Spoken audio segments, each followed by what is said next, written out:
ತಾಯಿ ಆಗ ಹೇಳಿದಳು, ಅದಕ್ಕೆ ಉಂಟು ಕಾರಣವು, ತಪ್ಪು ನಿನ್ನದಲ್ಲ ಮಗನೆ ಮರುಗದಿರೆಂದು.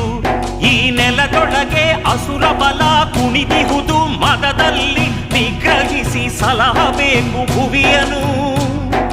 ನೀ ನನಗೆ ಗುಡಿ ಕಟ್ಟಿ ಸ್ಥಾಪಿಸಲು, ಶಿಲೆಯಲ್ಲಿ ಜನರನ್ನು ರಕ್ಷಿಸಲು ಇರುವೆನು. ಕಟ್ಟಿದರು ಗುಡಿಯನು, ಇಟ್ಟರ ಶಿಲೆಯನು. ಆ ಕ್ಷಣದೊಳಿಂದ ಭಕ್ತ ಜನಕ್ಕೆ ಬರಮಳೆಯು ಸುರಿಯಿತು. ಈ ದೇವಿಪುರದ ಮಹಿಮೆ ನೂರು ನಾಡಲೆಲ್ಲ ಹರಡಿತು. ಕಂದ ನಿನಗೋಸ್ಕರ ಕೇಳುವೆ, ಆ ತಾಯಿ ಇಲ್ಲಿ ಬಂದು ನಿಂತ ಕಥೆಯನು. ಮಣ್ಣಿನ ಪುಣ್ಯವು, ಹಿರಿಯರ ಪುಣ್ಯವು, ದೇವಿ ಕರುಣೆ ಹೊಳೆಯು ಹರಿದಿಯುವುದಿಲ್ಲಿ.